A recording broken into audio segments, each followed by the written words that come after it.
गोंदवले वाघमोडेवाडी रस्त्यावर साचलेल्या पाण्याला मिळाला मनसेमुळे मार्ग।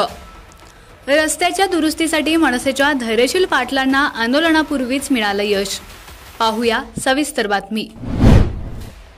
गोंदवले वाघमोडेवाडी रस्त्याला पावसाचं पाणी साचून रस्त्याला तळ्याचं स्वरूप येऊन लोकांची गैरसोय होत होती। श्री ब्रह्मचैतन्य महाराज समाधी मंदिराजवळच्या याच रस्त्यावर पाटबंधारे विभागाचं कार्यालय आहे। अनेक प्रवासी, भाविक, महिला तसेच विद्यार्थी या रस्त्यानं मोठ्या प्रमाणावर ये-जा करत असतात। या ठिकाणी साचणाऱ्या गढूळ पाण्यानं डासांचं प्रमाण वाढून डेंग्यू, मलेरिया, कावीळ यांसारखे साथीचे आजार पसरण्याचा धोका सुद्धा होतो। या रस्त्याच्या दुरुस्तीबाबत संबंधित प्रशासनाला वारंवार सांगून देखील याकडे जाणून बुजून दुर्लक्ष केलं जात होतं। त्यामुळे या पाण्याची विल्हेवाट लावून रस्त्याची तात्काळ डागडुजी न केल्यास मनसे आंदोलन करणार असल्याचा इशारा मनसेचे जिल्हाध्यक्ष धैर्यशील पाटील यांनी दिला होता। या इशाऱ्याची दखल घेऊन आंदोलनाआधीच संबंधित ठेकेदार व प्रशासनानं मुरुम टाकून रस्ता दुरुस्त केला।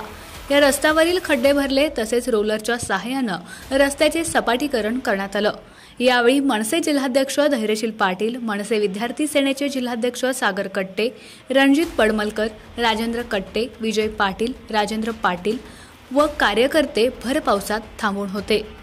रस्त्याची दुरुस्ती केल्याबद्दल धैर्यशील पाटील यांनी संबंधित ठेकेदार कंपनीच्या कर्मचाऱ्यांचा सत्कार केला। या कामामुळे नागरिकांनी मनसेचे आभार मानले।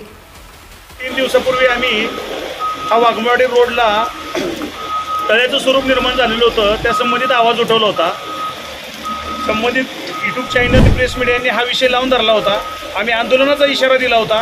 आंदोलनाच्या इशाऱ्यानंतर आज संबंधित कंपनीने आणि प्रशासनाने ह्याच्यामध्ये लक्ष घालून रोडचं काम चालू केलेलं आहे। त्याबद्दल त्यांचं सर्वांचं आम्ही अभिनंदन करत आहोत।